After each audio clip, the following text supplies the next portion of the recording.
Hello, everybody. Hello, hello, hello. It's Friday. Happy Friday. Happy Friday. Yep, I'm sorry. I was just running a little bit late. I don't know what I forgot. I forgot where my laptop was, which is what I watched the chat on. It's like, where did I put that computer? Oh, yeah, downstairs. I don't know where I am, you guys. I don't know where I live. I don't know what I'm doing. But I'm here right now. I'm here with you guys. I'll tell you what a dumb thing I did yesterday. Should I admit doing stupid? Oh, well, it's just us, so I should, right? Sorry, I gotta check and see if I have what I need for today. Anyway, yeah, last night, long story, but we were going to go to a fundraiser thing that we needed to go to after a very long time of being up and making a flying trip to the town of Carl Junction, which is 3.5 to 4 hours away from here.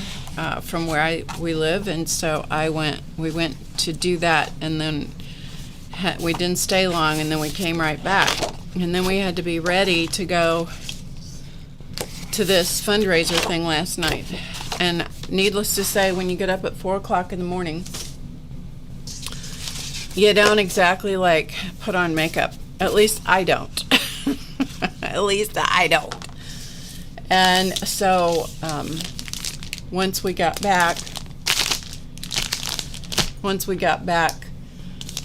home and I was getting ready to go to this fundraiser thing, which, I needed to be a little bit dressed up. So I was getting ready to go to that, so I had to put on some makeup. And I got all done and I was ready to leave. I'm sorry about all the noise, the plastic rattling here, but I was all ready to go. And I did, how you do one last look in the mirror? One last look. I did that, and I looked at myself and I thought, why do you look so weird? Well, it's because I had put eyeliner on. If I don't have eyeliner on or mascara, I look like I am well, we'll just say I look like I'm asleep. Okay, you got the picture. I'll say I look like I'm asleep. That's the nicest way to say it. And I looked in the mirror and I'm like, why do I look weird? And then I realized I had left one eye unlined. Okay, you guys, that's a very weird look.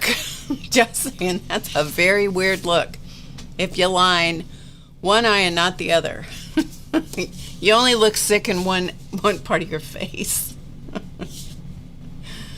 Oh, goodness. Yes. Okay, 5.5. So I want to do 5 by 5. Okay.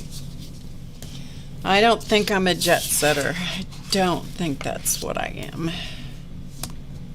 Okay, this is...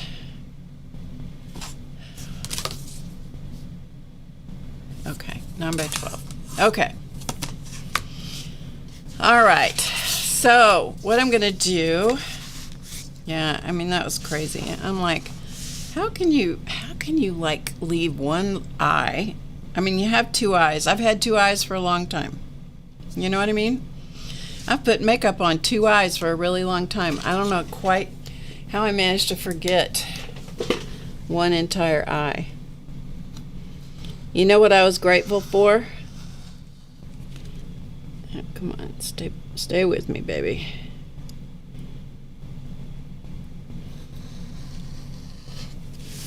I need to do this with Asian. I was grateful that I discovered it before I left home. That's what I was grateful for. Hello, hello, hello to everybody. I am so glad you're here. And I'm telling you, I told Elton today we were supposed to go to basketball game tonight. That's after I did an errand with him this morning. That was about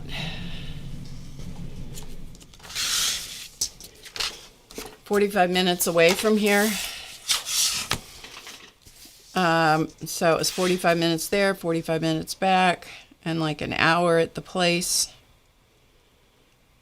And we're supposed to go to a basketball game tonight. I'm like, how mad are you going to be at me if I say I just can't do it? And he said he wouldn't be. He was trying to give away the tickets anyway, so. Okay. All right. Sorry, I'm a little breathless. It's just been one of those. It's been one of those. I do more than you do. Oh, God. There's the lady I watch on YouTube. She does embroidery. I've talked about her before, Jennifer Clouston. I'm just cutting down some watercolor paper and trying to do it. My ruler keeps moving on me. And my cutter is not. My rotary cutter's not real sharp. Just because I cut fabric and paper with it, I can't imagine why it's not sharp. Anyway, Jennifer Clouston is she was born in South Africa. So she speaks Afrikaans, I don't know how you pronounce it. And every once in a while she regresses, I don't know, if she's scolding herself, she goes back to her language from Africa. And I've listened to her and watched her enough that when I do something dumb, I don't even know what the words mean.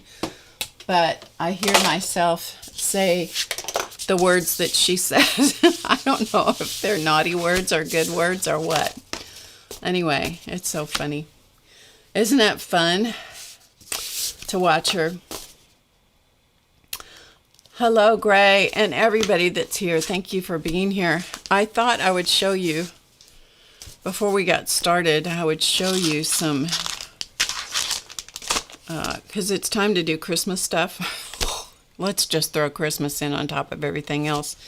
I don't know where I live. I don't know what I'm doing. I've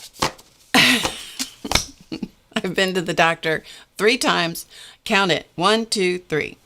3 times to figure out why I'm doing what I'm doing with my skin and so forth. And I think 100%, I think it's just emotional, because you know what? They can't figure out what's wrong with it. They can't figure it out. I've seen 3 different doctors. They've treated me multiple ways. And so, anyway, I think it's all in my head. So I got to get my head screwed on straight again. It's something that I do periodically. It's like, you have to get back and get your head screwed on straight. I need to journal. Yep. I know, Christmas, anyway. Anyway, my pinky finger is getting better, I do believe. The rest of my skin is getting better. But, you know, when they say, yeah, it's not this, and it's not that, and it's not the other thing, but, you know, we really don't know what it is, that's when you go, yeah. I know the answers. I do know the answers. It's the doing of the thing that's the issue. Okay, so I just thought I would show you these. We did these last year, I think. Could be 2 years ago. In the VIP class. I think it was last year. I would not swear to that. But anyway, I thought I would show you these. These are square cards. You buy these folded square cards. They come, I buy them at either Hobby Lobby or at Michael's. This one I think was from Michael's. Recollections, I think, is the Michael's brand. They have them in white, off-white, and craft, I believe. And I think you can also buy them from Amazon. Thank you. I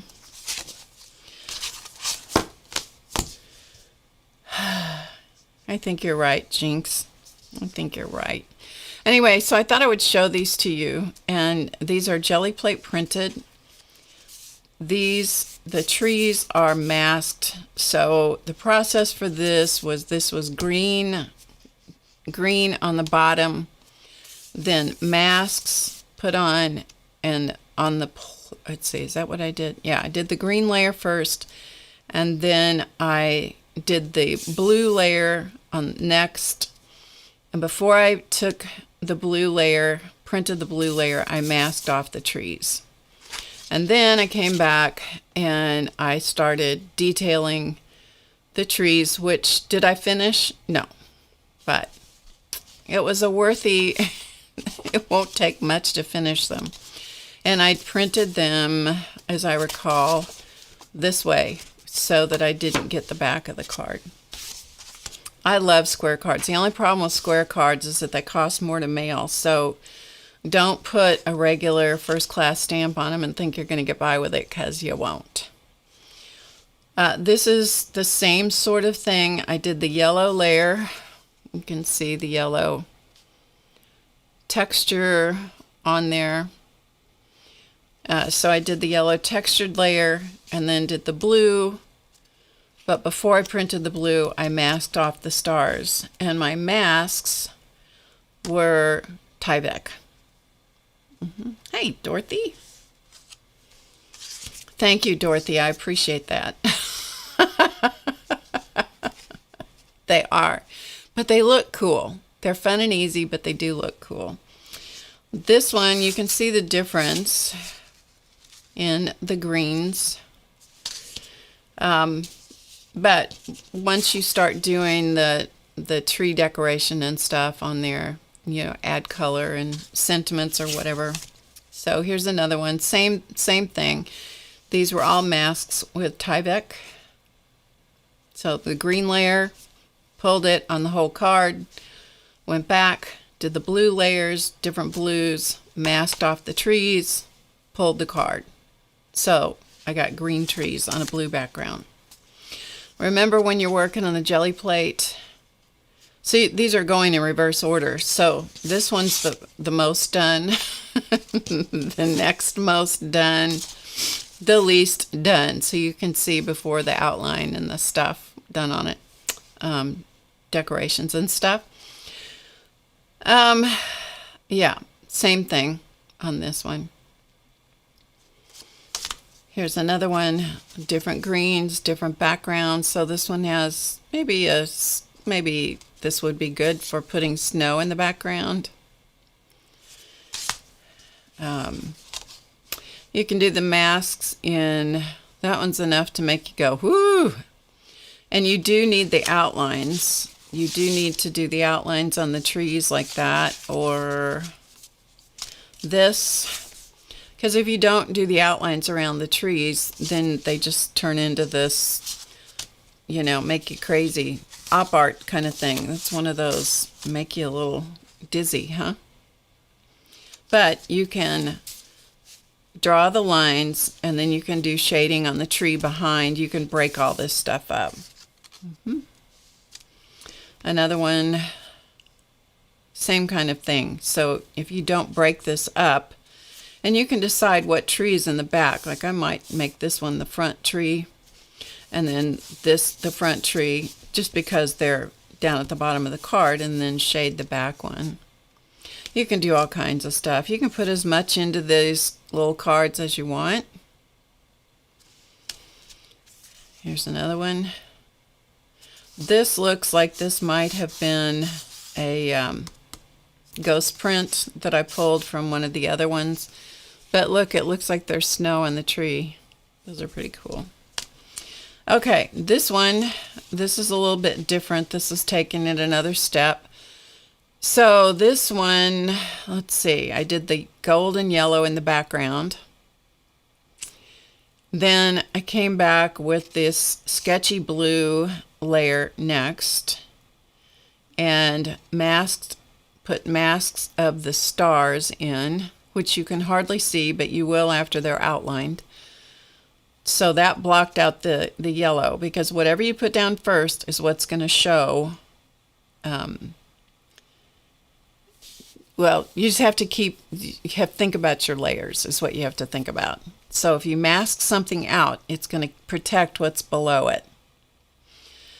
And then on this blue layer, I think I did one more. Yeah, I did another layer after the blue, and that was to put the trees on. And then I came in and just painted branches just by taking a round brush, a scruffy round brush. So the trees were blue, and picked up a scruffy brown brush and picked up green paint and started at the bottom and then just laid the brush down. Let's pretend. Pick up and just lay it down and push as I went. And here's another one with the stars, the same technique, blue in the back. And by this point, I'm picking up other stuff that's on the plate. So there's some blues and some green left from the trees. You can see some greens here and so forth. Masked off the stars and put the blue on and pulled the print. So the masks protected the yellow stars. Here's another one. Same alike, but different, as my son would have said. Another one. So when you start playing with the color combinations, you'll find things that you like, some things you don't. But this is not where you stop. You don't stop with these. You keep going, outline and add details and so forth. And one of the things that's fun to do with the stars is find a point in the star and make a vertical line going to the top of your card. But you need to find a place where you can draw the vertical line all the way up, like the stars are hung in the sky or hung, against a wall or whatever. And because there are some people in my life that I feel like have hung the stars in the moon, and I think that would be a fun sentiment to send to them, and if there's a star, if you want this star to be in front, this one, you run the string right up through that star, or if you want that to be in front, you run the string so far up, and then let the string disappear behind. Same thing here. Let the string disappear and show and disappear and show. Okay. And here's one. This was a ghost print, but it still is kind of effective. So this was a ghost print that I pulled the whole thing in white or off-white, probably warm white. And here's another ghost print. Same thing. So you can call out the shapes by going around the outlines. You can do all kinds of things. You can shade around the stars that are there with colored pencils. So you can do all different kinds of things to still make this a really neat card. I know, I agree, Kathy. Yep. Yeah, it is just about that inexpensive to take them rather than mail them. Okay. I know a lot of people, I do know that a lot of people send only digital things or photographs of digital works, and I get it, but I really can't quite make myself do that. You know what I mean? Okay, so what I have taken now, and these I will have to square up a little bit later because I did a terrible job. This mat that I'm working on here, which although it is a quilting mat, is not my preferred mat to cut on, and so my ruler got a little squirrely on me. So you'll be able to see edges don't look good. Postage is going up again. Oh my goodness. You didn't know about that at the time? Yeah. So, square cards, Just write it down. Square cards cost more in postage. Square cards cost more in postage. They certainly do. But I thought, along with those jelly plate printed ideas for trees and stars and whatever, I mean, you could mask out an ornament. Same thing. You could do a big ornament or several ornaments on a card. Mask them out same way. I thought what we would do some freeform mandalas because seriously, I need to do some freeform mandalas. So let me get my, I'm going to use what I got a hold of. Let's see if this set of watercolors will work for us. These are these cheap ones. We're going to use cheap watercolors today. I have very nice watercolors, but they're somewhere here in this mess. And so we're going to use these because it's what we had for the relatives. Okay. I like doing cards for people. They don't always appreciate them, but I enjoy doing them. And if I enjoy doing them, then it's worth doing. And you can also take these cards because they're not so big, they're unwieldy. You can take them and you can stitch around them. You could do hand stitching, you could do machine stitching. You can do lots of different things with the cards to further embellish them or ink the edges, Okay, here we go. Let's do this. So I have a watercolor mat that I poorly cut. It's slightly different in color than the white card bases. These are 5.5 square. This is 5 square. Okay, 140-pound watercolor paper.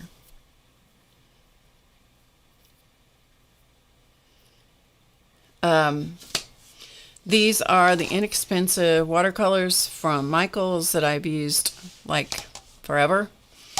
And I have 2 more sets, but I don't think they're here. I think they're at the other house. So we're going to make do with these.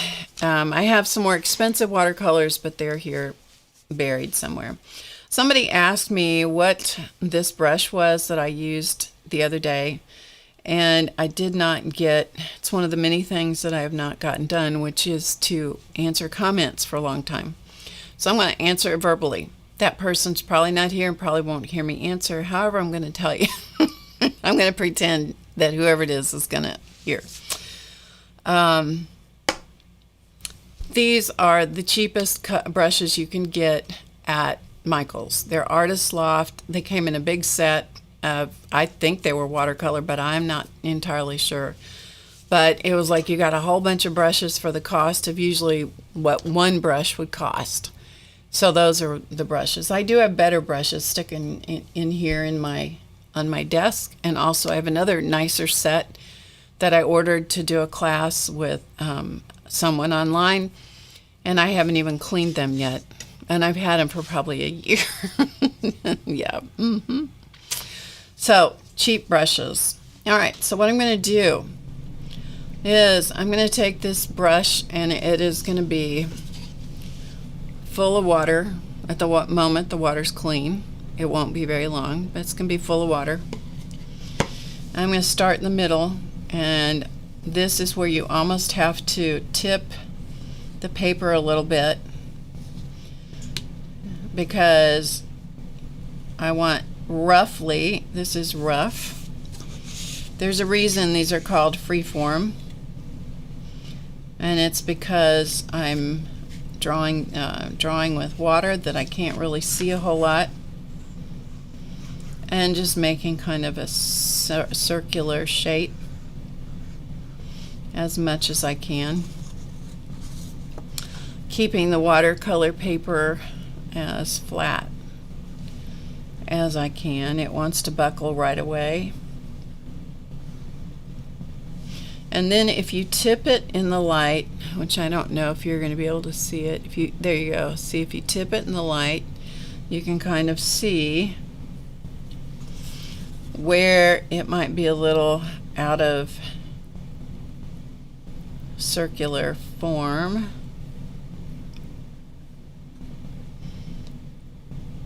And that's close enough. Okay? All right.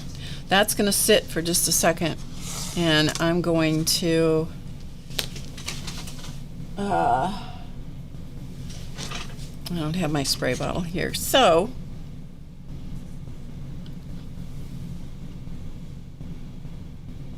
what we're going to do is I'm just going to take a light color. Let's take this blue and go up here to this space in the palette. I'm zoomed in pretty tight, so I will try to move around a little bit, but just so you can see. So I'm going to pick up a light blue, and then I'm going to put my card back down, and I'm going to drop that blue in. And these watercolors are chalky and cheap. And so I don't want to get too heavy with the pigment. It works a little bit better when you kind of come back with pens, I find. If you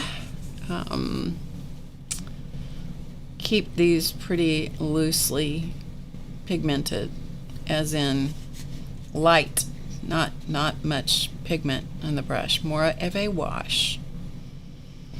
So I'm just going to drop that in and try not to go past the water line. It will naturally stop at the edge of the water. So it is safe to pick it up, usually. It's safe to pick it up and let the pigment kind of run around. And it's kind of fun to do that because it will blend and make kind of a gradient of color. Okay? All right. Now, I'm going to take another color.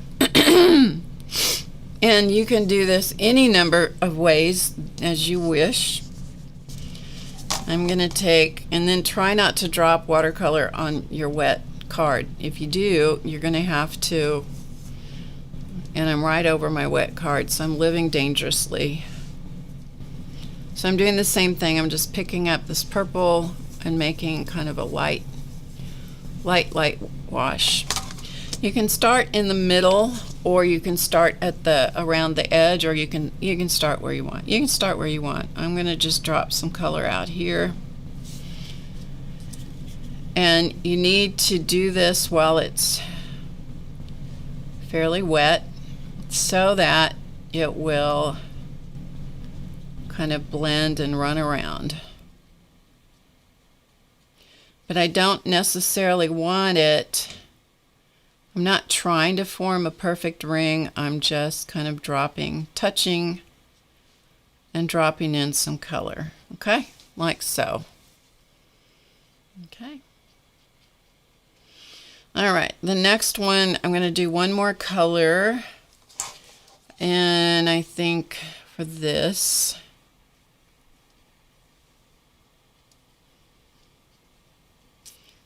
could be dangerous because this could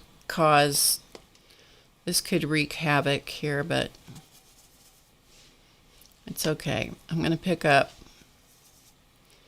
some orange, a couple of colors of orange. Again, washing them out, diluting them on the palette, and we're going to put in the middle.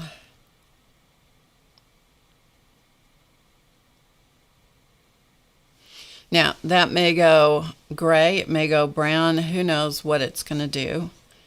And if I want, I can pick it up and I can watch the magic of the water and the pigment combine, which is one of my favorite things to kind of play with. It will dry lighter, and that's what it's going to do. All right, that's going to be it. We're going to set that aside, okay? And let it hopefully start drying. One of the dangers of doing this live on stream is, will it get dry enough that we can do something with it? Who knows? Okay. All right. So I'm going to do the same thing again. Clear or maybe not as clean water, but sort of clean water.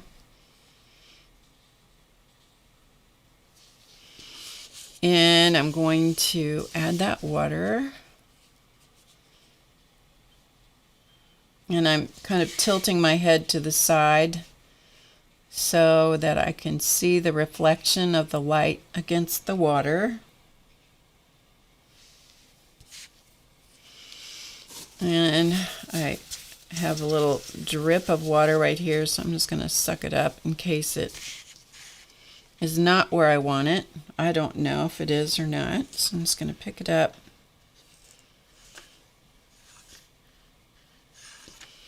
And draw with water. Now, you don't have to do this. We'll do the next one a different way, but we're going to do two like this, and then we'll do the next one a different way. And that's pretty good. Okay, so let's take this one and let's go with red. I don't know why, just because.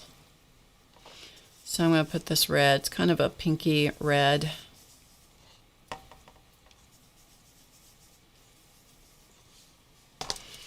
And we'll do the same thing. So we're going to just kind of add the red. So it's going to go pinkish in tone. So we're going to add that into the watercolor, the water area. If you want to add another color, you certainly can. Let's do that. So I rinsed my brush. Let me go back to that purple that we just used, and let's put some purple over here. And let it do its thing.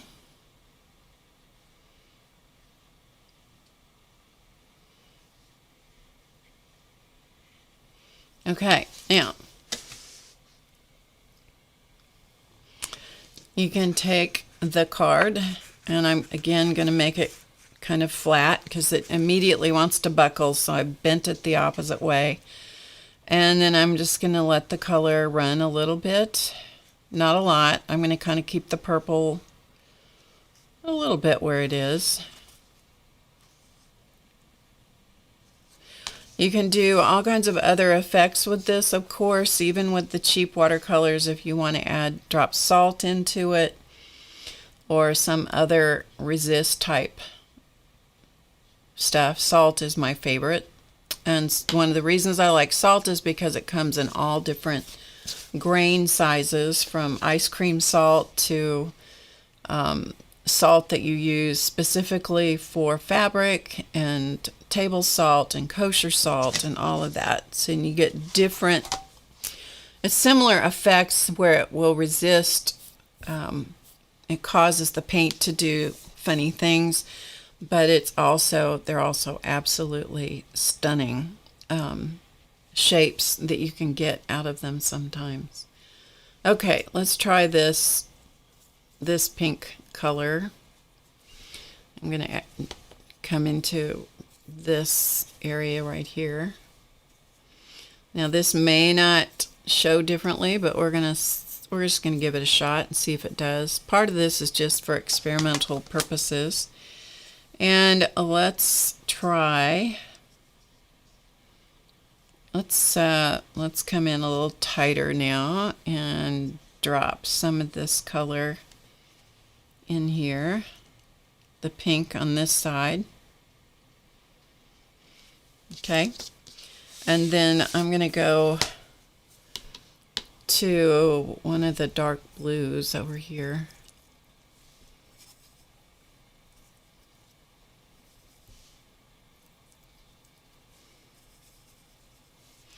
And let's drop some of the dark blue over here and see if we can get it to do something unusual. Okay, so we've got that going on. And so we'll just kind of let that dance around a little bit. And maybe we'll put Shall we put something in the middle? Let's do a really bright,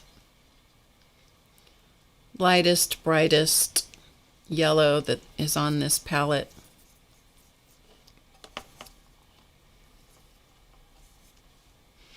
Add a little bit of this one to it.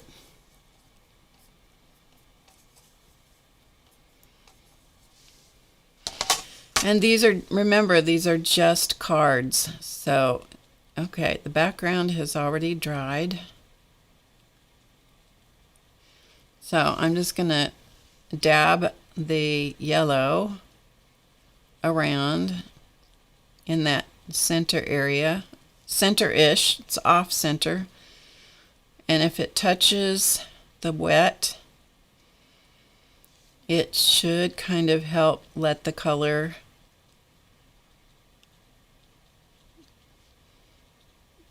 go find a new place to live. Do you like my descriptions of things? Go find a new place to live. Okay, we'll leave it alone. Okay? So we'll leave this one alone and let it dry. Okay, let's go to the next one. This time, instead of starting with water, let's start with a wash this time. And so, what color shall we start with? Let's start with one of these. Let's move this out of the way so maybe I won't splash on top of it. Let's go with this interesting kind of aqua green kind of color. So again, I'm just going to get it kind of liquidy. I've added water to these paints so many times, they are probably, I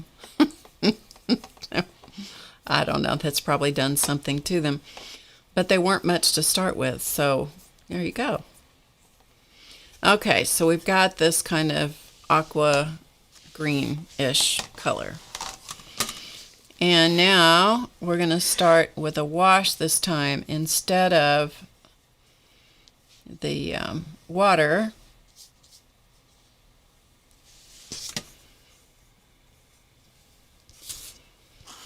And let's just kind of make our kind of base color, base circle shape, base circle-ish. We're going to do a circle-ish shape. How about that? Yeah. And then just kind of fill it in.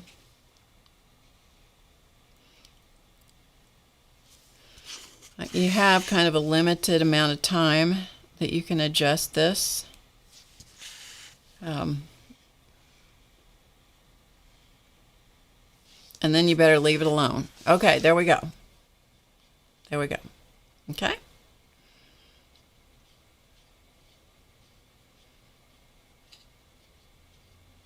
All right, next I'm going to take a... oh, what color should we use?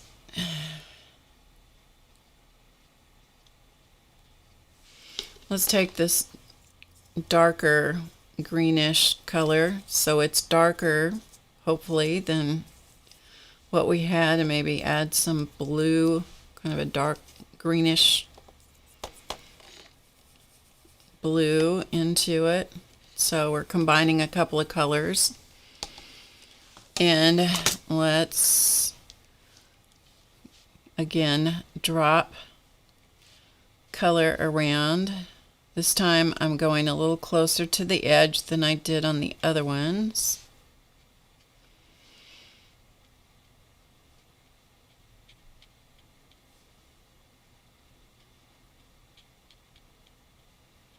And depending on how dry that first wash is, you're going to get different effects.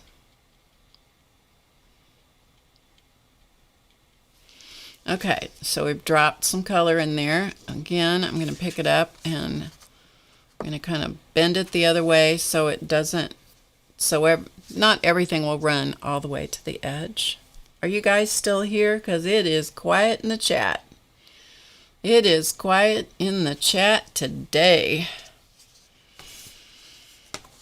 All right, let's stay with this bright, kind of this bright green. That's a color it's almost lime, but not quite. And I'm just mixing it where the base color was. You're watching, okay. It is kind of magical to watch, isn't it? And you can see how some of it blends and some of it doesn't. And I'm going to add some of this into the next. I'm going to purposely let it touch some of this over here because this is wetter.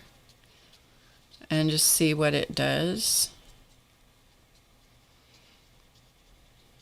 One of the things that this kind of stuff does is it makes you kind of not wait too much, you know. If you want the colors to blend, you gotta play. You got to get with the program. You can also do this with kids watercolor. Well, these are essentially kids watercolors. But if you have Prang or Crayola watercolors, you can do the same thing with Prang or Crayola. You don't have as many color choices, but you can still enjoy the effects. You can still enjoy the effects. Okay, I'm just picking up kind of this, I don't know what color blue it is. Similar to the other blues, but not quite the same.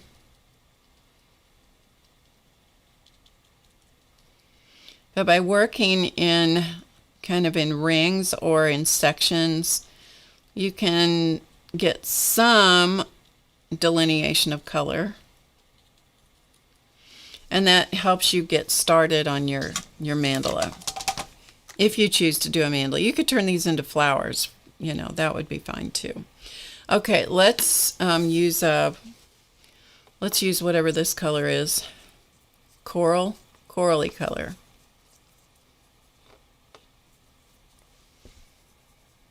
So I don't know what that color is. We're going to use that plus whatever was on the palette.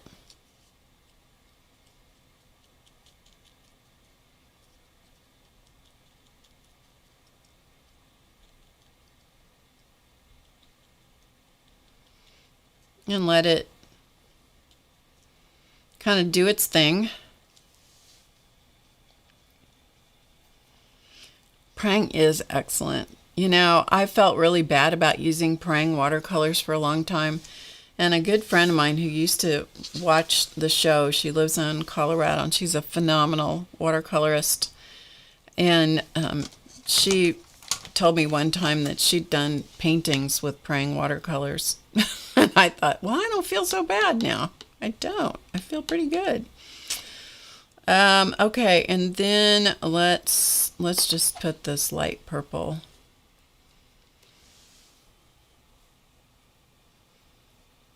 Somewhere between lavender and purple.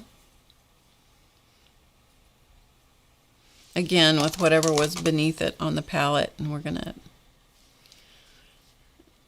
let that kind of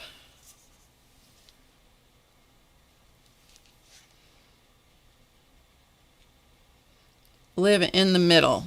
Okay, so there we have that one, and you can see that part of this pink is spread out. That doesn't mean that that's ruined or anything else. It just means it's a different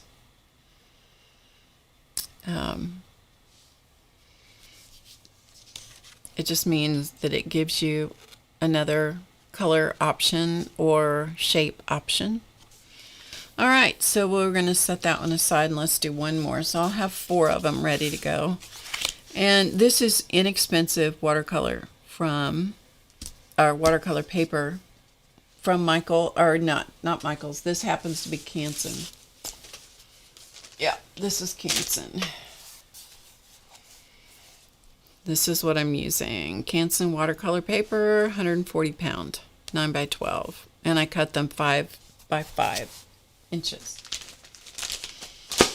Okay, so let's do this one. Let's move this out of the way. Let's do this one. And how about if we start with something we haven't done so far as a base color, and let's start the base color with, how about, this is never my first choice, and so we're gonna go for it. Okay, now we're going to do the same kind of thing. We're going to go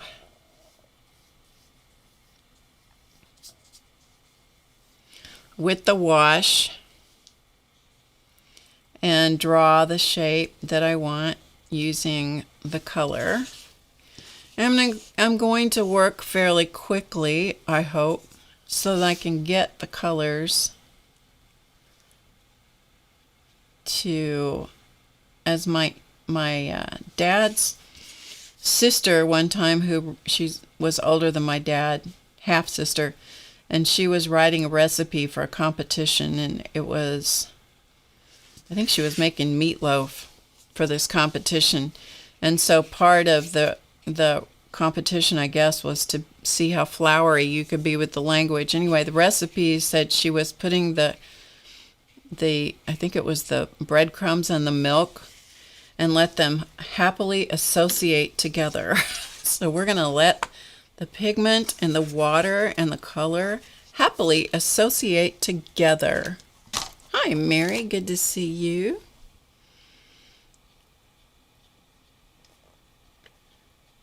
Yep, exactly. That's exactly right, Barb.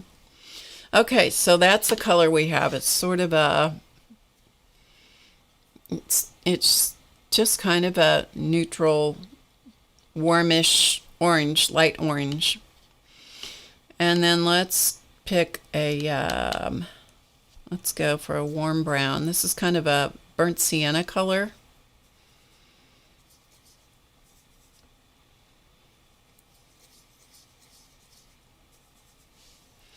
And let's come around and see what we can get it to do. Not too close.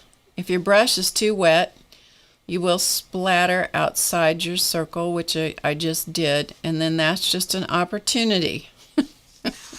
Just an opportunity. If you want this to blend, you got to get your move on. You can't wait too long. There's just this fine line between the colors happily associating and unhappily combining. I'm going to come back here and add a little bit more of my original color on the outside so that maybe they'll be a little happier with each other, huh? Oh, it's not very happy over here now, is it?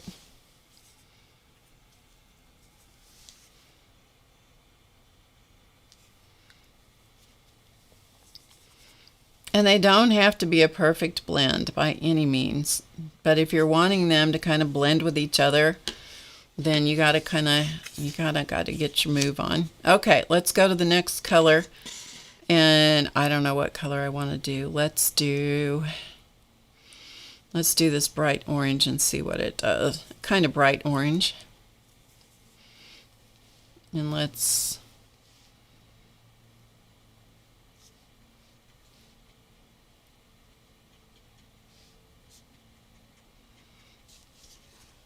Again, I'm bending the card so it doesn't, so not everything runs to the same place, hopefully.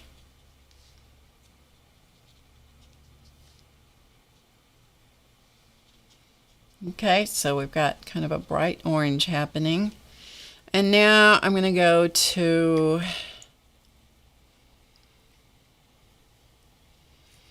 this kind of warm yellow color that's on my palette, and I'm going to start in the middle and kind of work my way out and kind of let it touch that orange here and there, but maybe not all the way around, just kind of here and there, and just see what it Just let it kind of play around and see what it does, maybe. Okay, so we'll just let it alone, okay?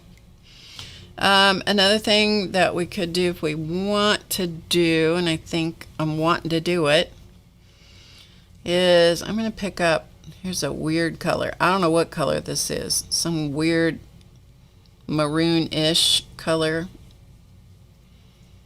I don't know what it is.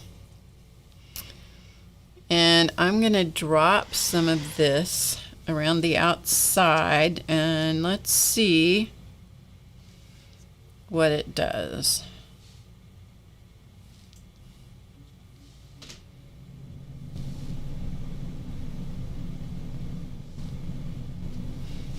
Okay, so just what I'm trying to do is to get color in these outer areas. Basically, I'm just playing, trying to see if I can get them to act as kind of a, this color to act as kind of a division out here.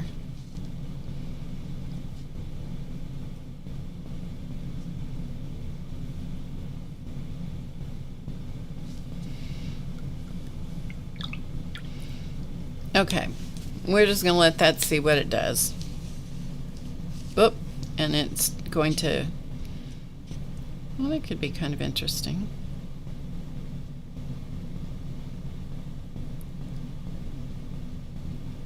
I'm just tilting the card around a little bit. All right, we'll see what that does. It's going to be nice and wet. That's going to take a while to dry. Let me tell you, that's going to take a while. So we'll just set it off here, hopefully in kind of a level spot.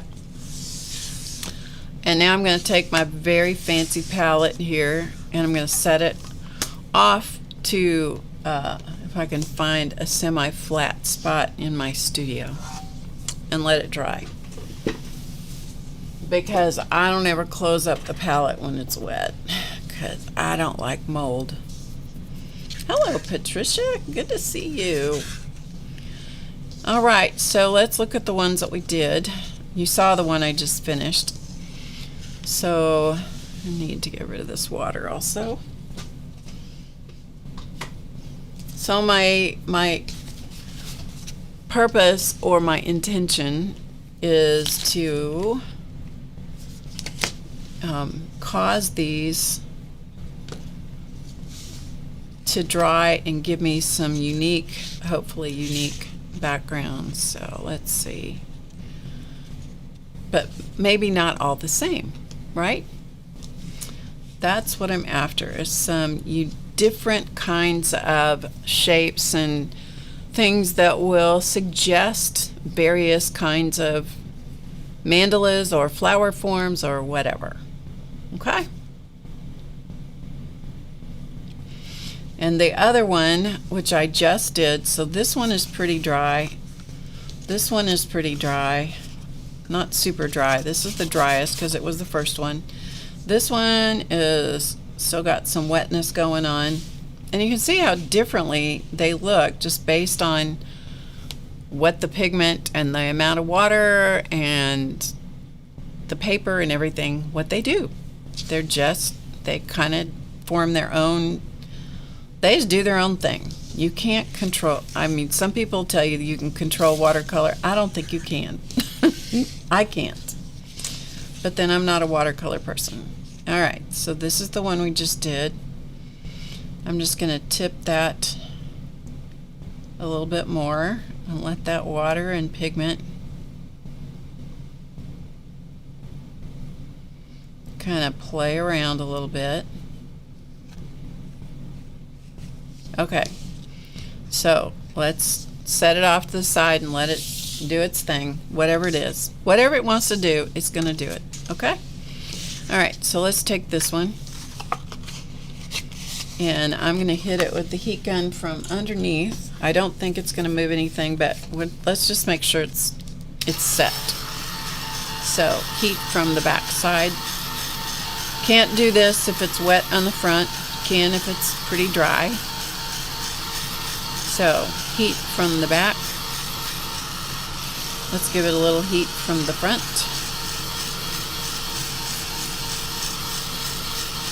Let's do the same thing with this one. It's pretty dry. A little from the front.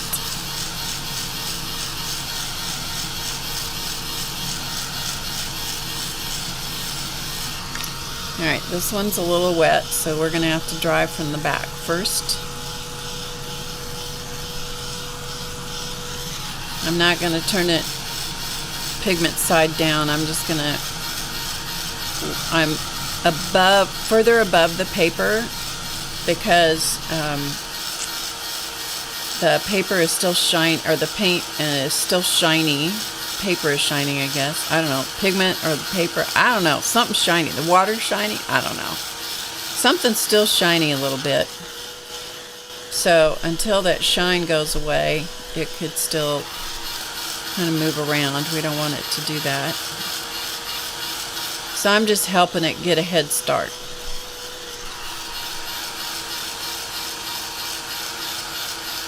Okay. And this one, the other one that we did, the last one that we did, is settling into a kind of an odd shape there. So I'm going to see if I can move that around a little bit more.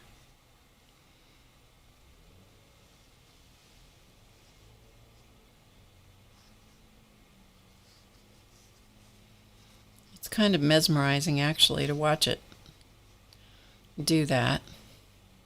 So I'm going to let that sit, and I'll sort of keep an eye on it. I might put a little bit of a something under it on the one side, just so it doesn't totally settle in one place.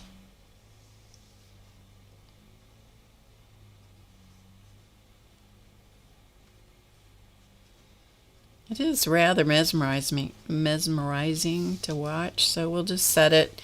I just have the thinnest ruler under it, and that's just so that I can kind of keep it over in one, kind of in one spot. Anyway, doesn't matter. Doesn't matter. Okay, let's go to this one. Let me get my pens. I'll be right back.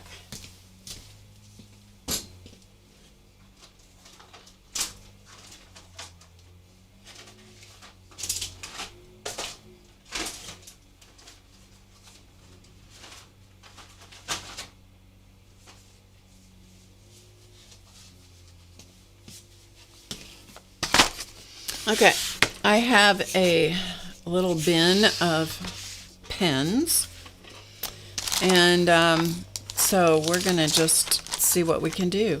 We'll see what it wants to do, and we'll see which ones of my pens, which haven't been used in quite a while, we'll see which ones want to work, because sometimes they work and sometimes they get ornery.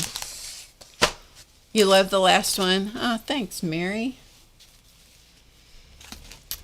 Okay, let's see. All right, I need a piece of cardstock. You may hear some noise outside. That is from the leaf blower guy, who is blowing leaves. It's that time of year again. I'm just checking these pens to see. These are Moonlight pens from Sakura Jelly. They're Jelly Roll Moonlight pens. Those are my favorites. These are the Stardust pens. Let's see what shape these are in.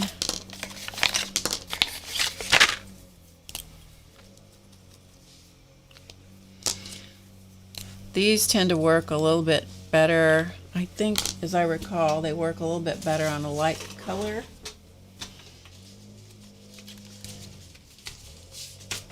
I'm just pulling some stuff from my They're nice and sparkly. See how sparkly they are, but you don't necessarily get a lot of pigment from them. Yeah, see on white and black. And there's on white, and black was, I think, the middle one. And here's white and black.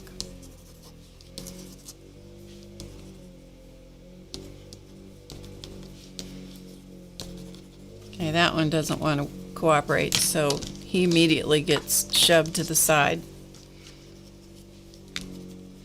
But the moonlight pens, the regular moonlight pens, will work well on the black or dark colors and so forth. But they also work on light colors. Okay, so having done that, let's play. Let's see if this one works. That's a metallic. Okay. All right, testing done. Anna Maria, hello. Good to see you, my friend. Good to see you. Nope, we're going to work on this one. Yeah. Okay, and we need a... I want to use a... What do we want to use for the center?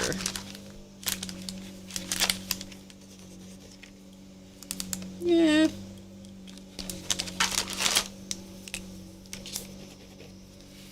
Yeah, we'll use this one maybe. Okay, so here we go. I just have several pins that I've pulled out, and we'll see what they do. And then every once in a while I'm going to check this one and sort of encourage it to kind of keep moving a little bit. It's going to kind of keep doing its own thing for a little while. All right, let's see. What do we want to do? I usually like to start in the center with the mandala because I find that the most,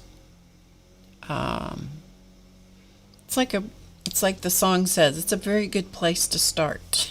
It is in the center. So let's just go in the middle and let's do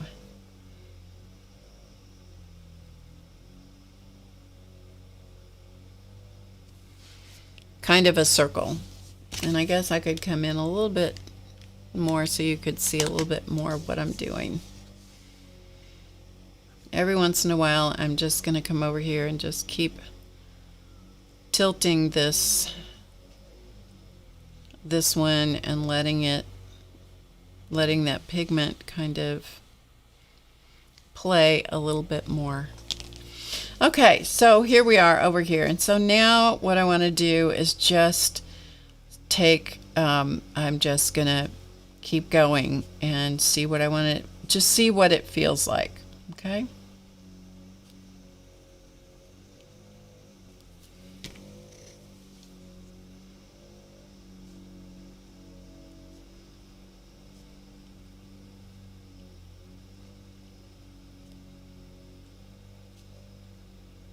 These are better if you let them get super dry before you start adding the pins to them, but that's not what I'm doing. So we're going to take the risk. And let me see how many I just drew. 1, 2, 3, 4, 5, 6, 7, 8, 9, 10. Well, that was interesting.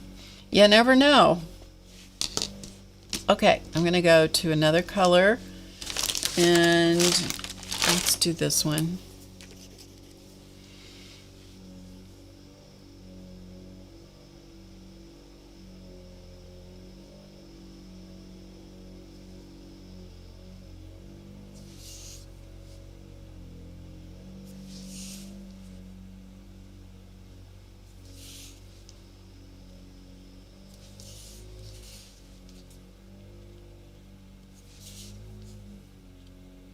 Remember, it's a piece of paper. It does not make any difference.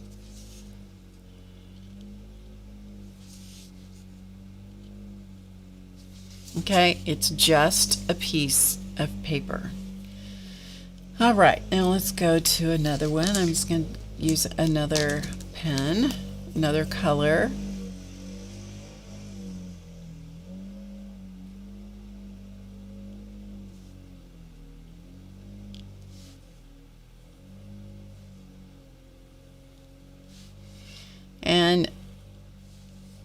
I make one decision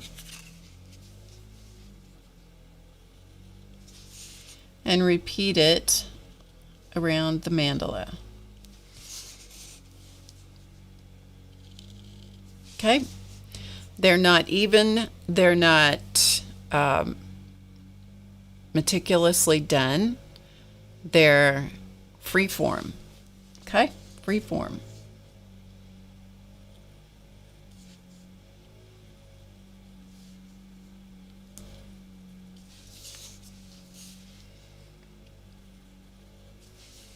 The most challenging decision is the first one, because once you make the first decision, then you just repeat. And I haven't drawn a mandala in a long time. So we're going to see how this mandala shows up. How does it want to be?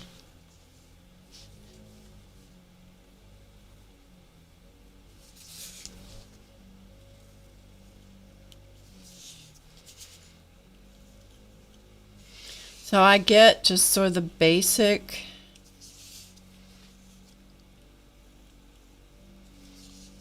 shapes, the basic colors established.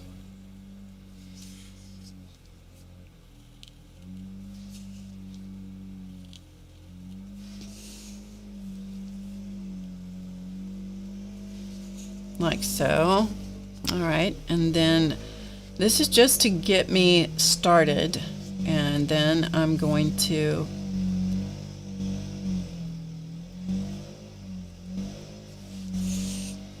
go from there.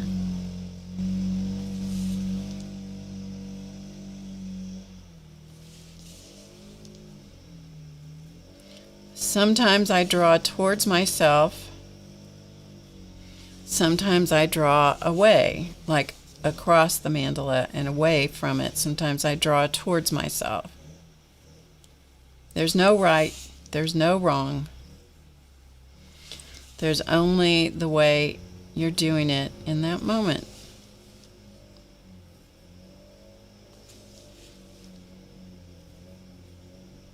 Okay. All right, so let's go with this blue, and I'm going to give it a freeform outline. Does not have to follow exactly what the paint did.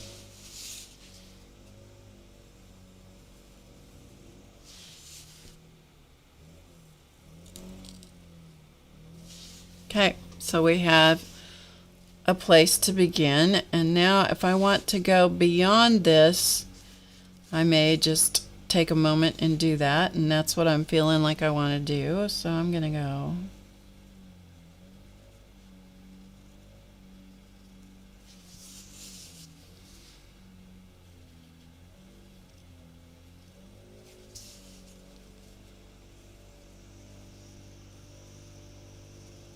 It is a challenge to do these and talk at the same time.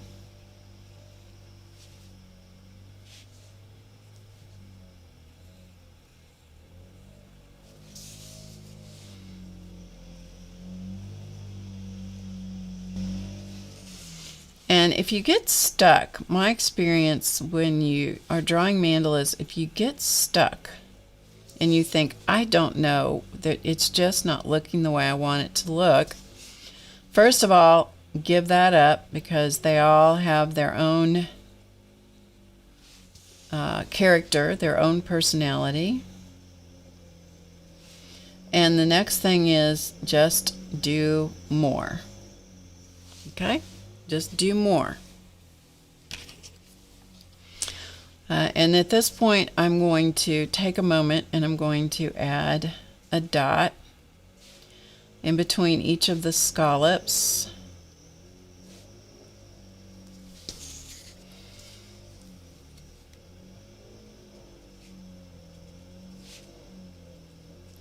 And it's quite possible that I'll come back and dot all the way around the scallops. And it could be with a different color, could be with the same blue. Hard to say. Now, it does take jelly rolls a minute to dry. So you have to be a little careful that you're not laying your hand in them as soon as you put them down. Even on watercolor paper, which absorbs pretty quickly, you still need to be aware of where your hand is.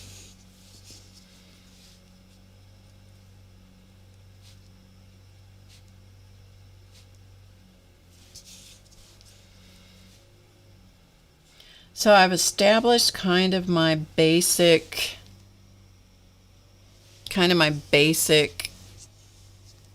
shape. And I think actually while I'm here with the same blue, I'm going to see if I can find a spot to put my finger. And I'm going to echo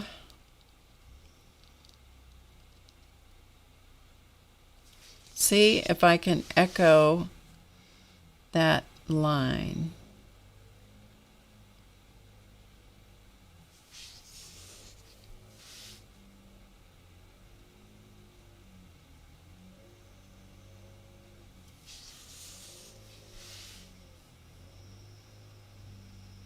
It's sure quiet here without Chance around, isn't it? Believe me, he's still celebrating his Siamese voice in his new home.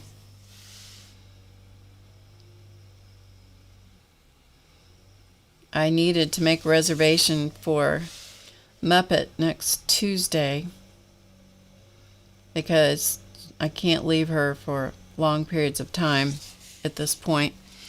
And so I called the vet where she normally stays and I said, do you have room for Muppet to stay on Tuesday just for the day and for overnight? And the girl said, well, let me check just a minute. She came back and she said, yes, we can take her, but I have been told to tell you that we want Chance too. So I thought that was pretty good. Yep, they wanted Chance also.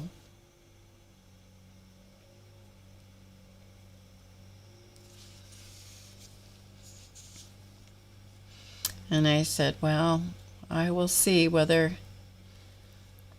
he wants to come serenade you guys and keep you all entertained or what. Yeah, but I thought that was funny. Special request. We love Muppet, but we want Chance to come too.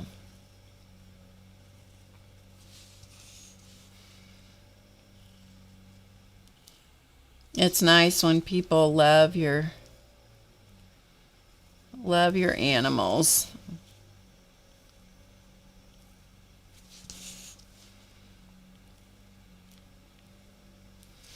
Okay, so I'm just playing with the ideas and working back and forth, and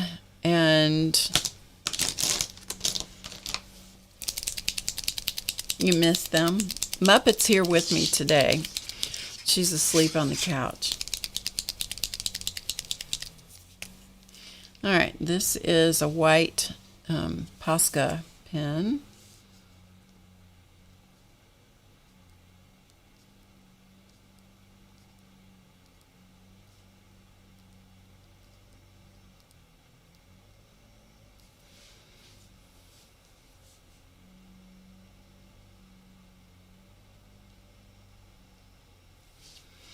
Okay, it's just going to give it a little sparkle in the middle for a second. And let's see, let's add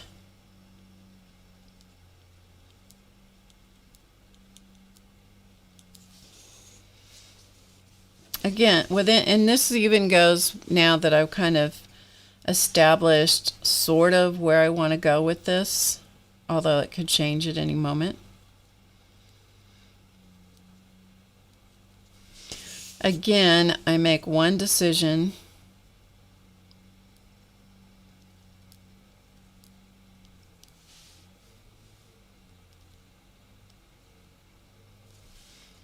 And repeat.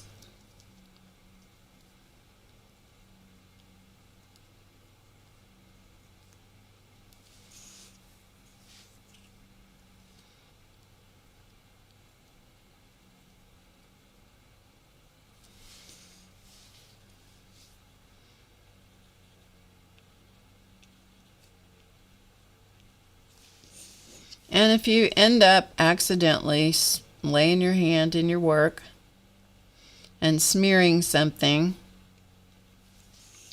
you know, if that happens, then you make something out of it.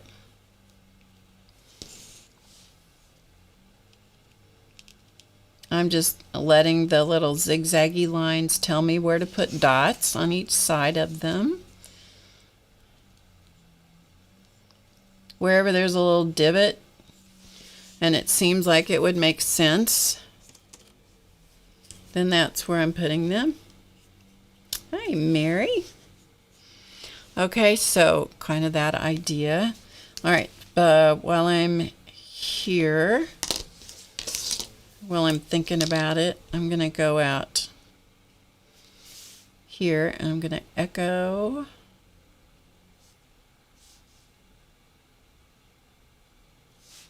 the scallop shapes.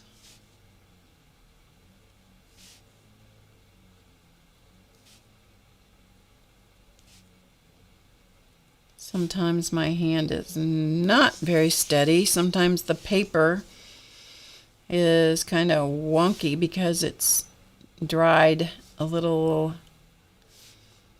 in a little bit of a warp.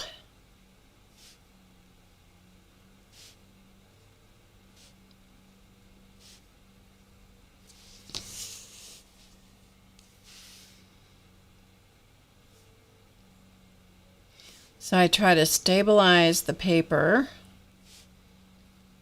so because it will bounce on you. And if it bounces, it will guaranteed come up against your pen and it will make marks where you didn't want to make marks.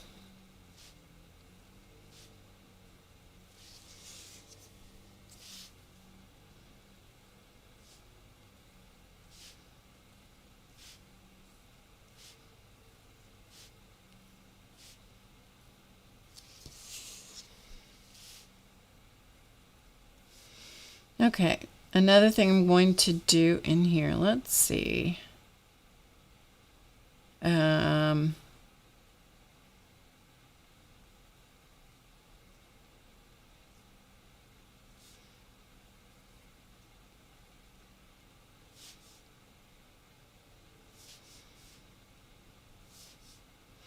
Is just start.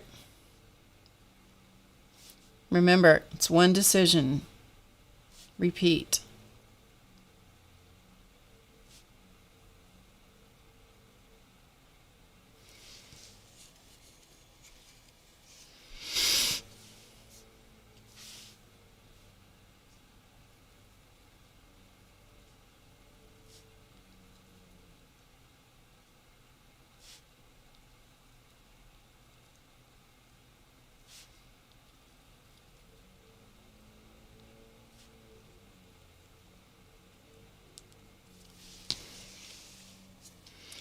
But hopefully you can see, if you're not familiar with mandalas, a mandala is just a circular shape that is normally, usually, kind of symmetrical. Ish. You can be very specific when drawing mandalas and very accurate and very precise, maybe is the best word. Or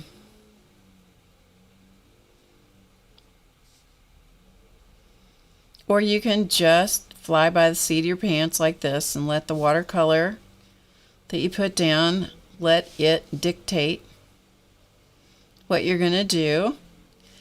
And still, it's the same process. One decision at a time. And don't stop until you feel like it's absolutely finished. Mandalas are kind of like making dolls or spirit dolls or muses or whatever you would like to call them. Mandalas are kind of like that. They have a mind of their own, which makes no sense, but you can tell when you're finished.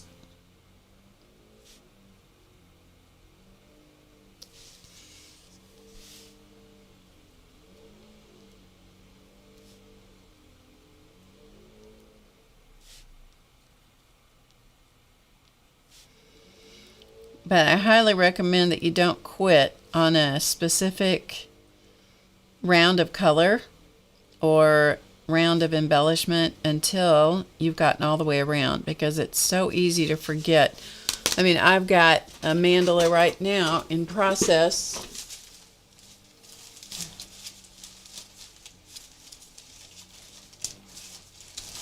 This one.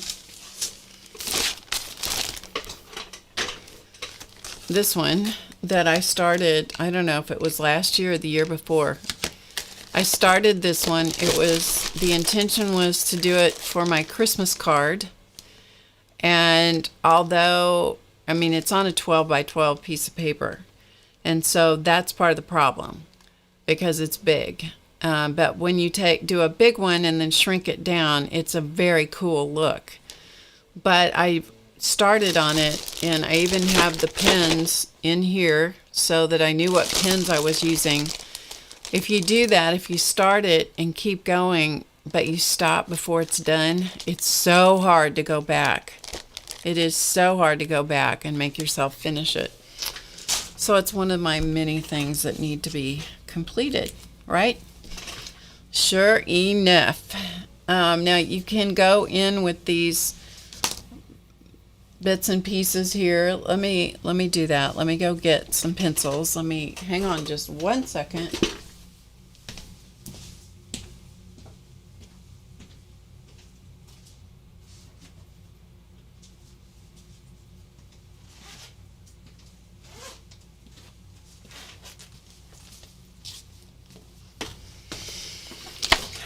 Okay.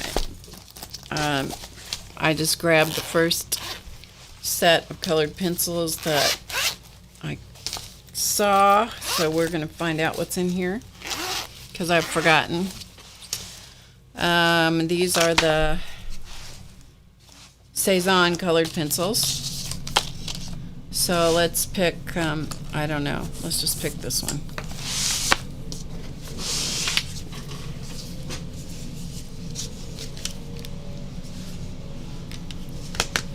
And this is a, I don't know what it is, 125 Cezanne colored pencil.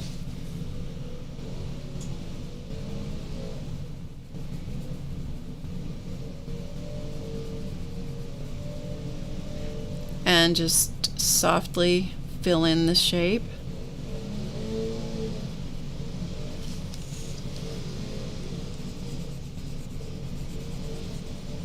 Now it is hard to come back over the colored pencils with your pens. Sometimes they work really well.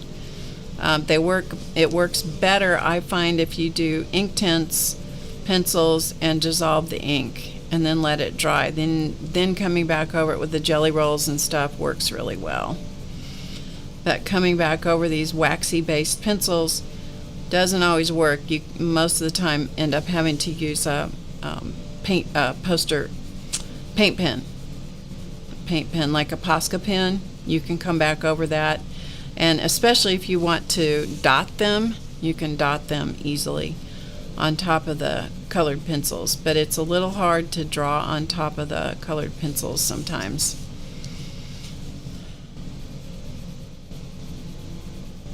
But do you see how you just play and play and play? And if you find a shape that you like, then repeat the shape. That's also something that makes them more congruent and gives them more I don't know, makes them feel more comfortable, easier on your eyes. Okay, so we have a little bit of the purple. This Dudley duck is doing quite well. His hand is healing up, and thank you for asking. Yeah, his hand is healing up.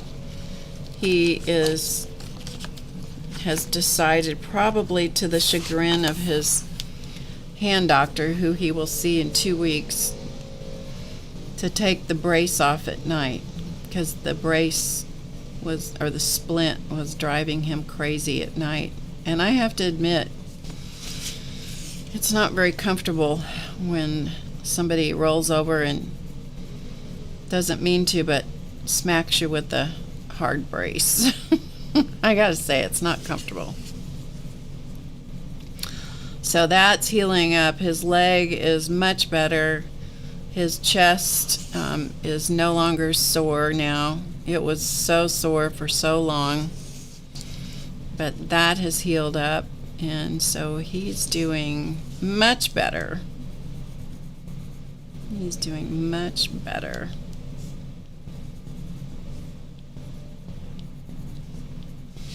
Okay, so we've added a little more color. Is Sarah here?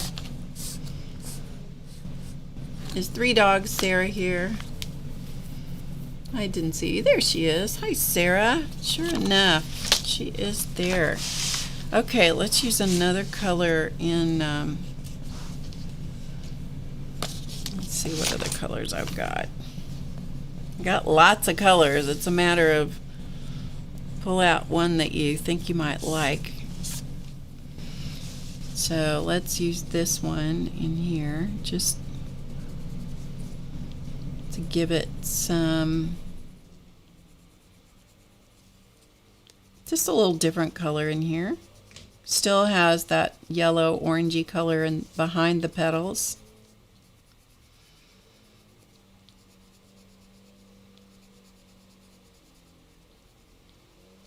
Okay, so we've kind of got a little bit of that going on.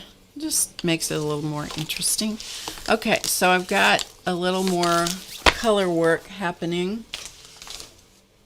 Oh, I'm gonna have a craft lunch over here on my off my chair. I can tell you that in a minute. Okay, let's go back to the blue. And let's do, no, I don't think I want blue. Let's go back to the purple.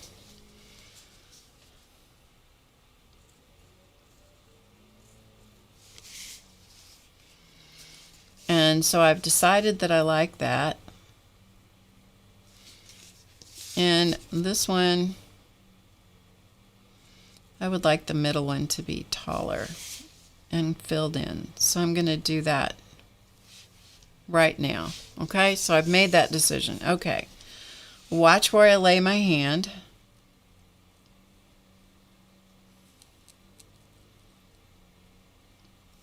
And repeat it around the circle. And the less space that you have, you know, they're going to be different shapes because it is free form.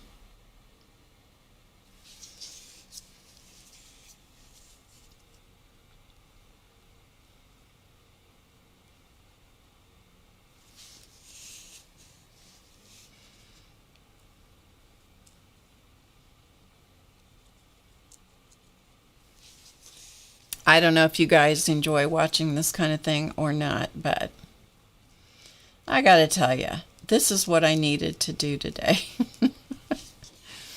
I couldn't face goofy relatives today, although I brought them with me. We did some cards Monday night that were the goofy relatives. They were pretty fun.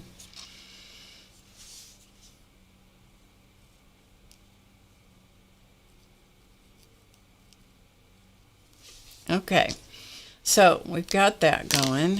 Now I'm going to go I'm just going to pick up the blue, and let me find a good spot to start. Let's go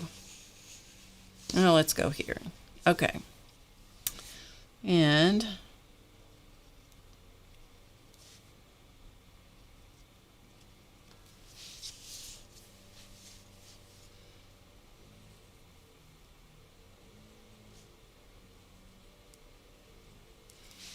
if you put something at the end of a line, and I don't always do this, but I do frequently, like a dot, it helps the line have an ending spot. It really does, and I like that a lot.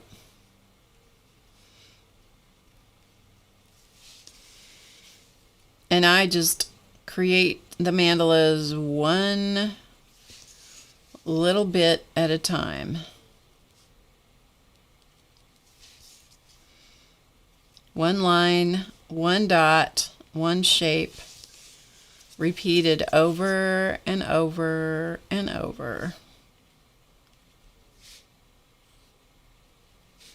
until I get back to where I started. Right? Okay. Let's see. This one.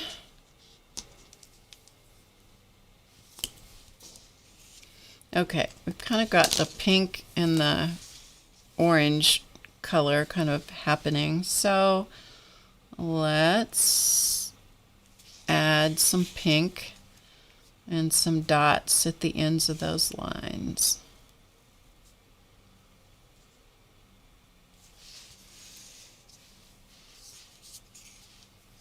So I think you see what I mean, that sometimes I draw toward myself and sometimes I draw away from myself. So sometimes I'm drawing this way, and sometimes I'm pulling toward myself. The rhyme or reason as to why I do what I do, there isn't any rhyme or reason, and there's no logic. It's purely based on how it feels and what I decide to do in that red hot second. Okay, why are you being ornery?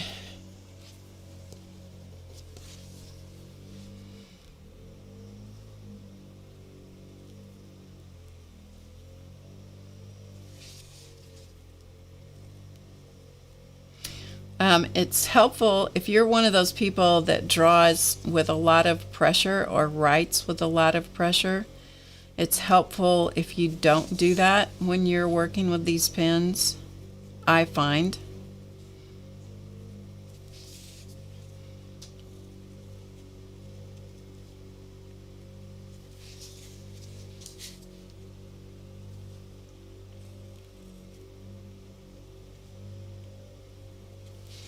Okay, so can you see now how it's beginning to develop? It's just stroke after stroke or mark after mark.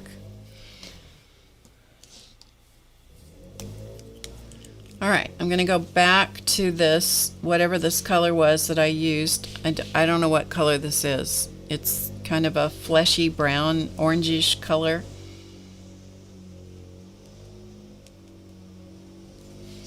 And I'm going to add to this teardrop that I added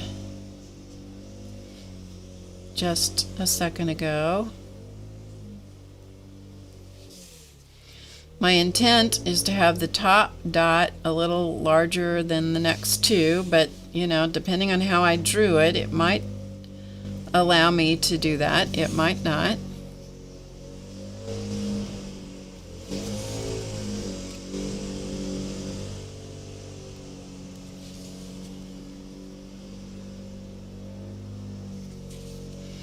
And once you get enough color in here to suit me,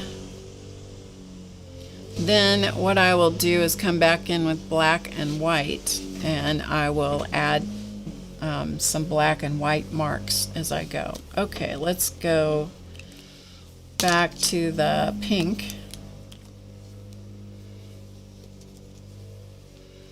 because that's what I used out here. And this is what I mean. This is what I mean by dotting at the ends of the lines.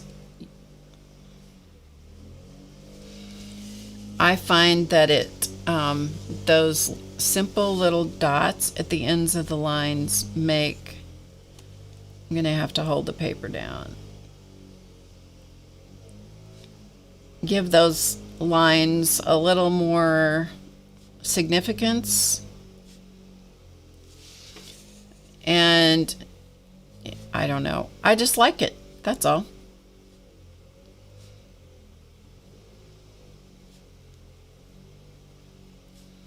And this is where you have to really watch it, because the edge of the paper sometimes is where it really wants to bounce on you. So if you can brace the paper against your surface by, holding it with two fingers like I'm doing, finger and a thumb, sometimes that helps keep it from bouncing. But when that paper bounces up, boy, you can really cause a mark in a place where you did not want a mark to be. Then you go, apparently I have an opportunity here.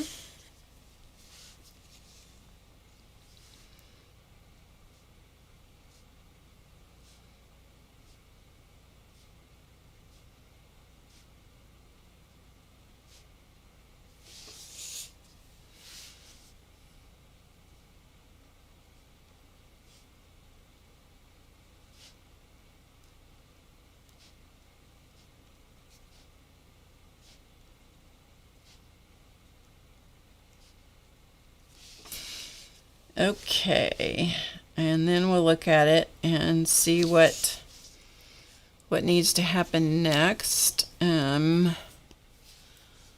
Let's add some black. Let me see if I can find a black jelly roll that's gonna want to behave for me. Is this a jelly roll? It is. Let's see if it's gonna behave.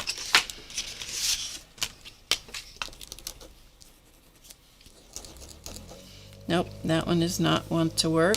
Let me find another one. Hold on just a second.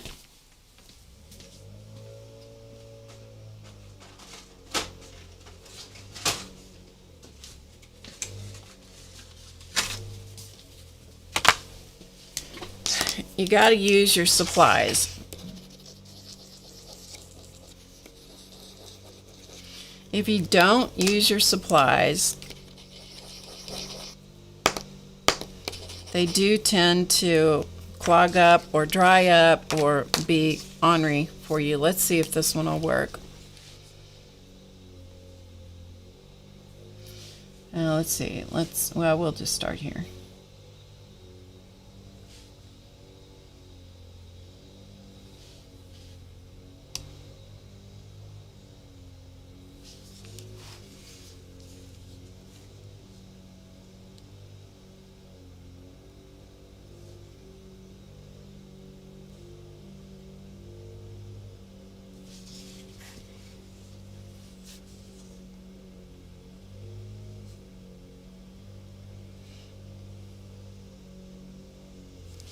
And you can I work a lot of times from the inside out for a while, and then I work from the outside in.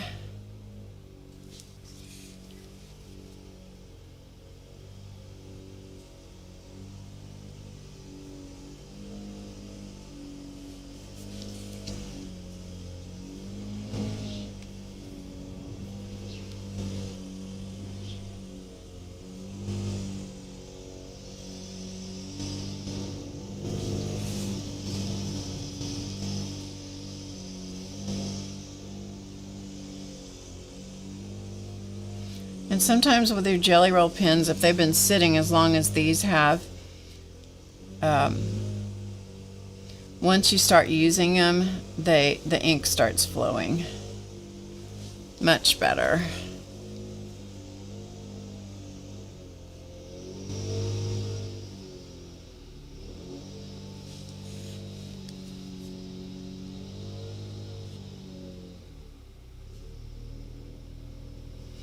Okay, and when I might do this.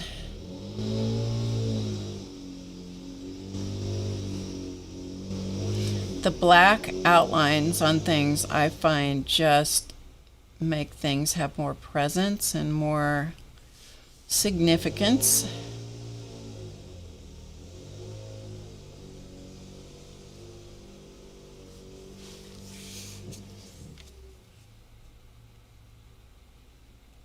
And the white, adding white dots, that makes things shine and sparkle.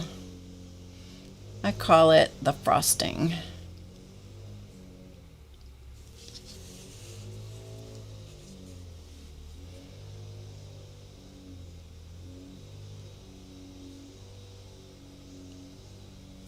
But don't allow yourself, if possible, to go, okay, I see how that's going to go, so I'll finish this step later. I'll just switch to the white pen for a minute.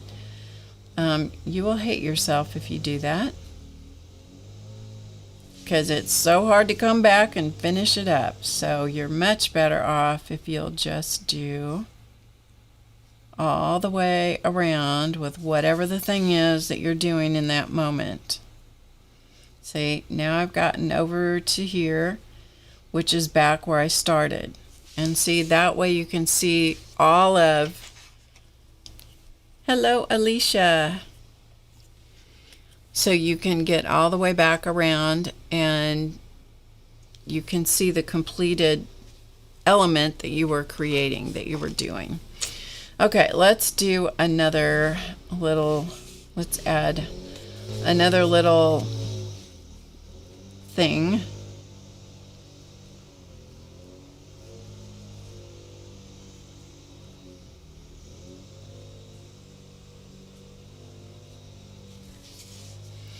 Think of some of this, you can think of as embroidery. If you like to do embroidery, you can think of this as adding little bits of embroidery, little stitches to fill space.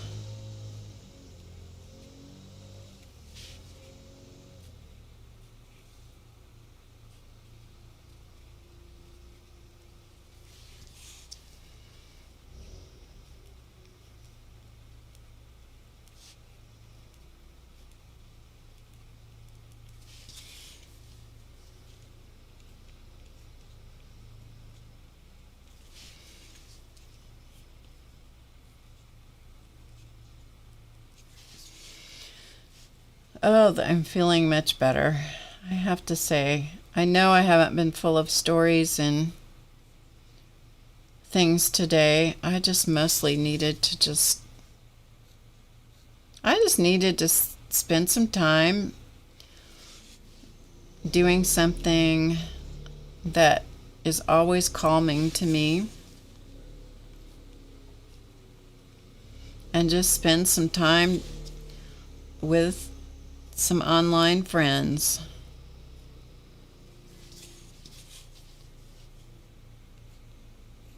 So thanks for doing that for me. I appreciate you guys.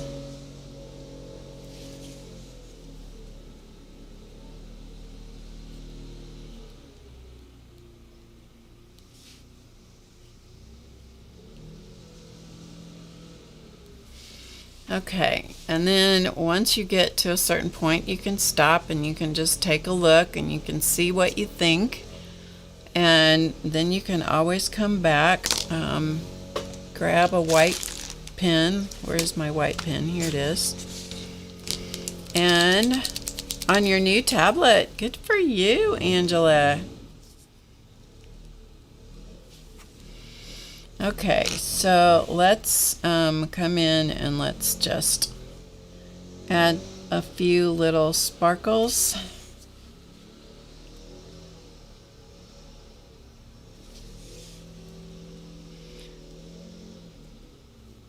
And sometimes they will show up better than others.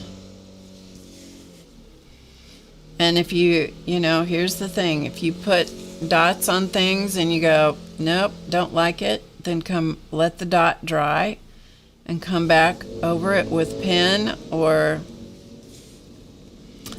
pencil or something else.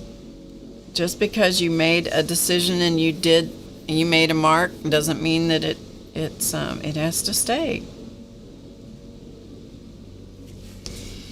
Doesn't have to stay there.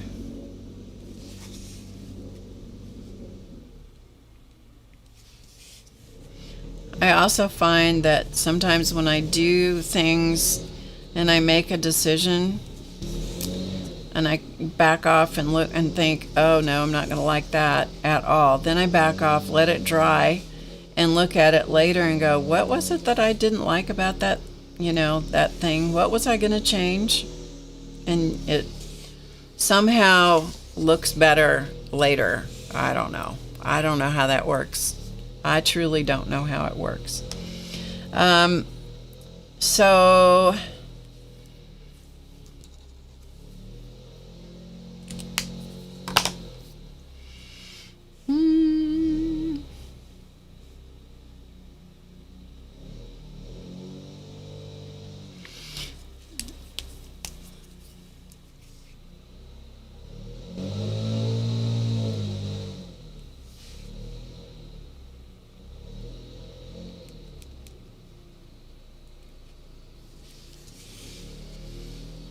yeah, I thought that would show, but it's not really going to show out here in the blue.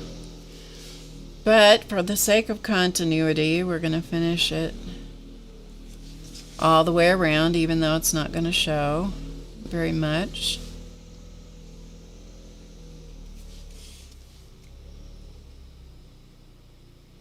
It's kind of like, well, I know it's there, even though nobody else is going to be able to see it. I know it's there.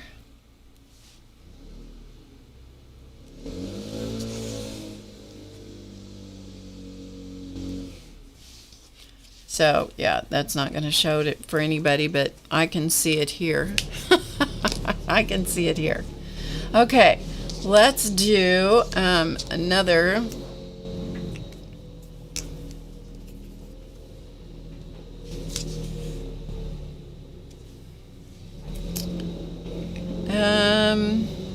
Let me see about this sparkle blue. Let me see if it's working. Yeah, this is the danger with this pen is with these sparkle pens. Is that what there are? Stardust. The Stardust pens is that they're a little bigger tip. But you know what? We're going to live dangerously and we're going to go for it.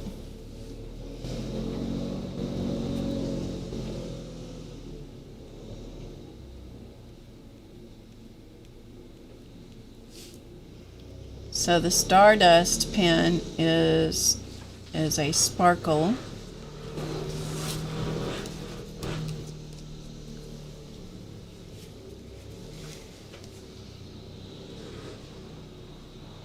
There we go. Now we're talking. Like I said, sometimes if you haven't used things for a while, you got to get started with them, and then sometimes they straighten up.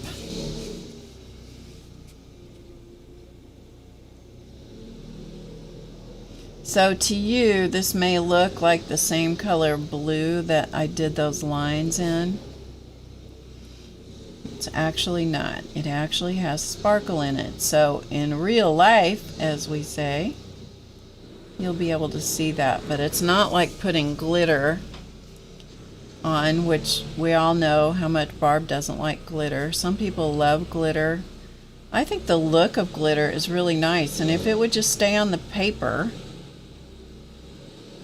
I'd be all about it.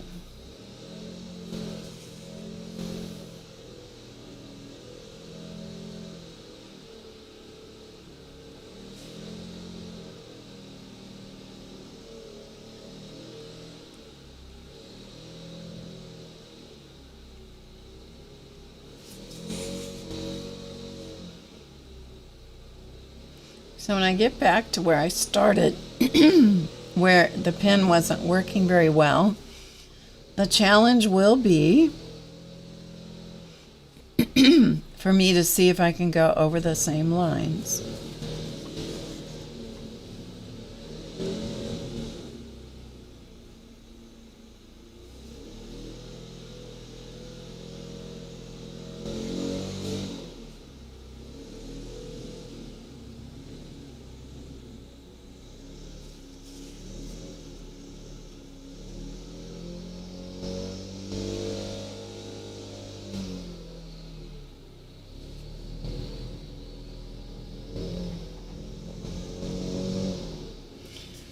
doing, this is sort of like the daily slow stitching and that kind of thing. Just doing things repetitively can really calm you down. Okay, not too bad. Not too bad.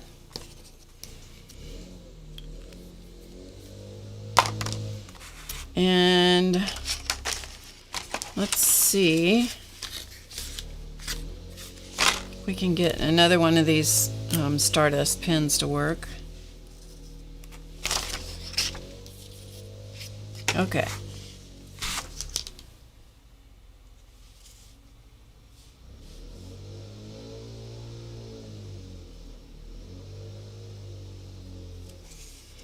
So what I'm going to do is go over the white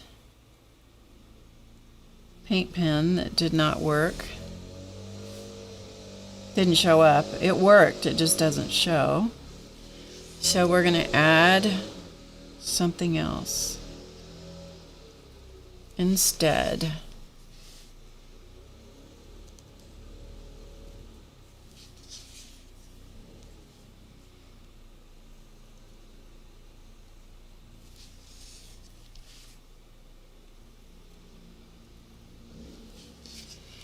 So what happens when I do this is I kind of establish a color palette as I begin working with the pens and pencils.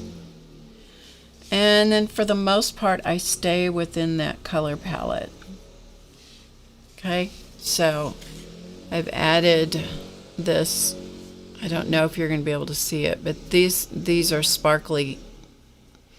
That shape I just added is sparkly, and so are the little lines within here. It's sparkly. Okay, so in an effort to, let's see, what do we want to do now? I'm going to use more of this sparkly pen.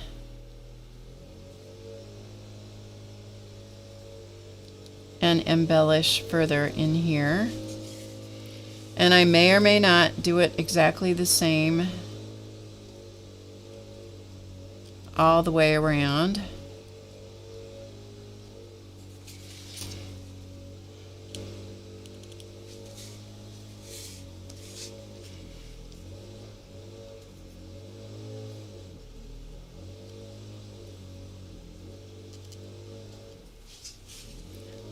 I really do like having spaces filled.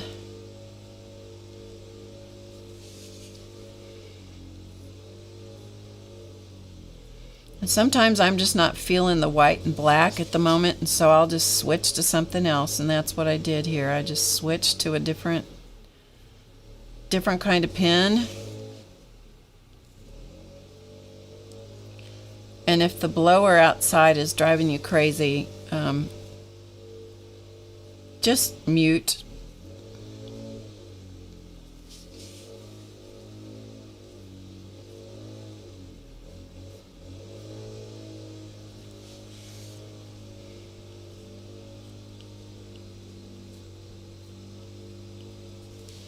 Okay, let's see. Can you see those? Yeah.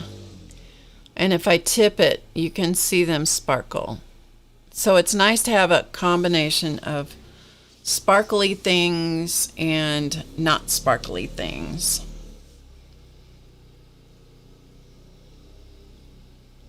So I'm going to add a little sparkle out here at the tips of these petals that already had some pink pencil. So that just adds a little sparkle in real life, as we say. Let's use another purple.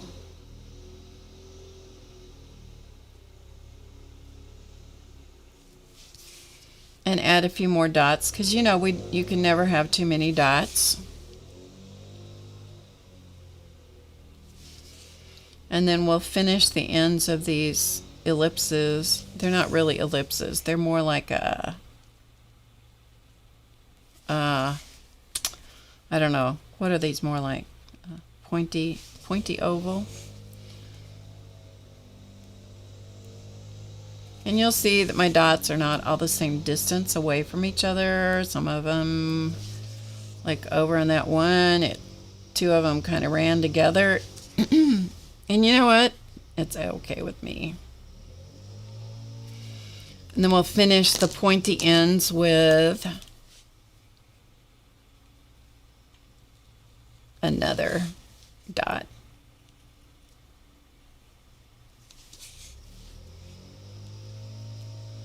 And then I'm feeling like it's kind of close to being finished. It might be about finished. I don't think I've got room to put too much more on here, although I've been known to come back and add more and more and more later.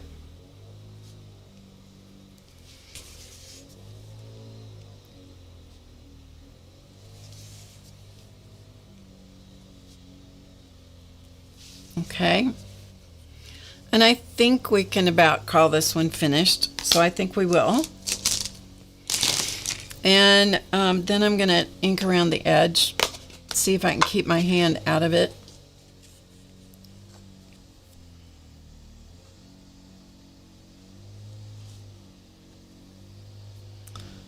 The brushes that the brush that I used was the only brush I used was this one, and and it is an Artist Loft. That's the only brush that I used.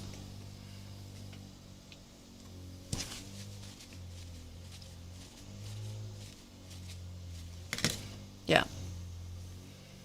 And that's a Michaels, I'll get it where you can see it. It's a Michaels brand.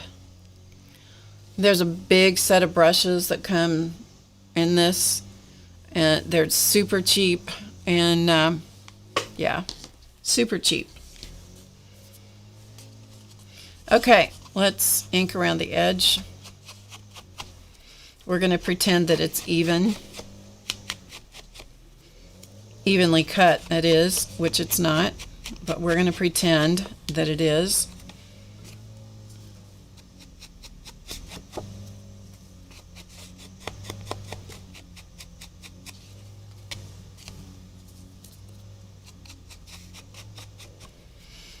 But the ink around the edge just helps to give it a little bit of a frame. Yeah, there's nothing magic about the brush, just nothing. Just use a round brush of any kind. There's nothing magic about it. I can't even tell you how cheap those brushes were. Super cheap.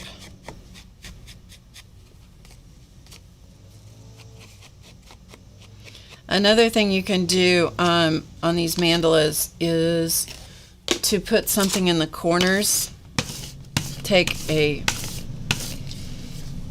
motif from the mandala itself and add into the corners. So, for example, we'll take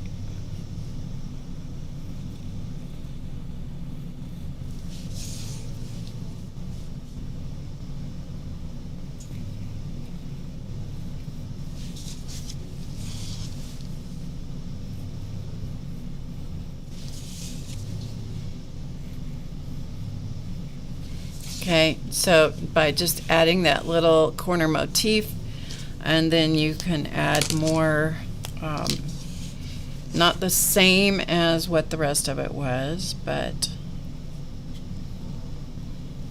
just add a little additional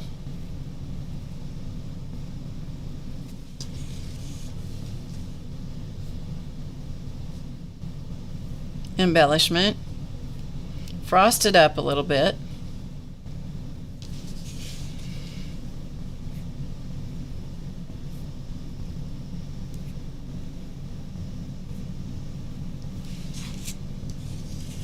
And that again helps to just frame it and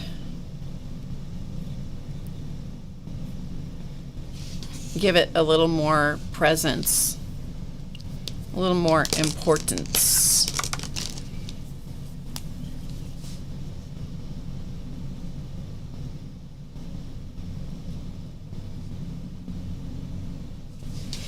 So it's similar, but it's not the same. You can come back and do more. I'm just doing this quickly just to give you an idea.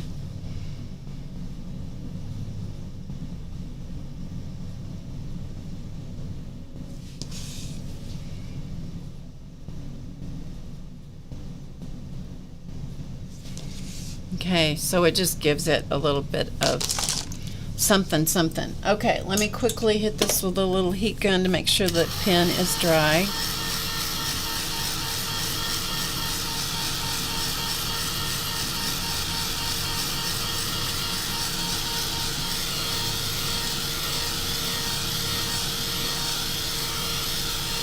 Okay, hopefully the ink is dry.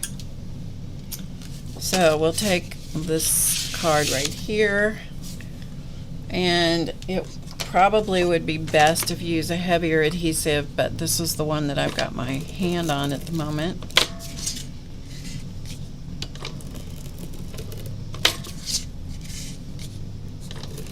You can also do your artwork once, take it to the copy stores, have it printed, color copied. Colors are going to be a little different. Nobody's ever going to know.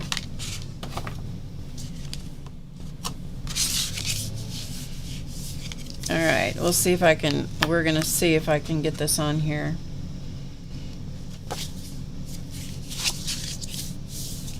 We're going to see if I can get this on here kind of straight.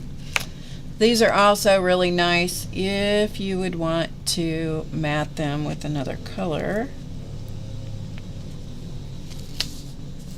Okay, not perfection, but that's not what we're after. Perfection is highly overrated, right?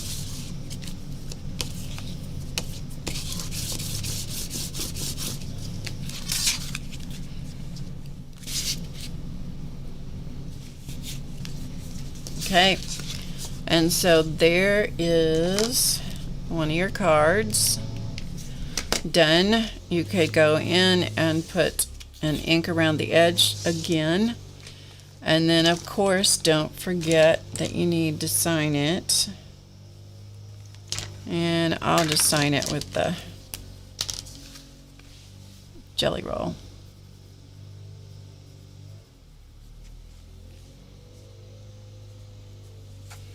Okay, so there you go. And that just started from a watercolor blob like these. Okay, and this one, and this is the last one that I was playing with and the way that it dried down.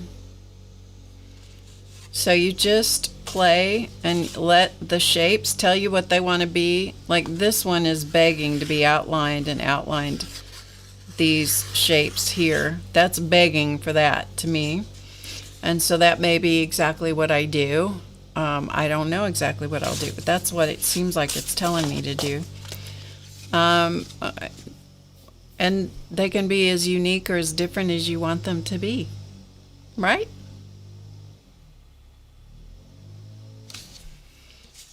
Which one do you love? Which one was it you loved, Barbara? Oh, thank you. I'm glad you guys enjoyed it. You like this card. Good. Okay, so there you go. Simple, one dot, one line, one whatever at a time. You just let it grow and see what it wants to be when it grows up. Let it see what it wants to be when it grows up. So from a distance, let's see. I love having stuff like this on hand. The other thing is you want to have on hand a few stamps. Don't get too many because they keep raising the postage prices. Have a few stamps on hand so you're ready to send your square cards. They really are neat to get in the mail. They're really fun to send too, but they do cost more. So there you go. There is that. For some crazy reason, they cost more. Yeah, it is fun. It is just, it's what it is. It's restful and it's fun. All right, now that I have wiped out the rest of my studio space, you know, I'm going to have to do a stream where you guys just keep me company while I straighten things up and sort through what I'm keeping and what I'm getting rid of, because the studio is going to have to go greatly reduced. Oh, thank you guys for being here, and I'm so grateful to each and every one of you for joining me today. I hope that I will be back. What is today? Friday? I plan to be here Monday, and that's my plan. I plan to be here next Friday as well, which is the day after our Thanksgiving. I believe that that's going to work for me.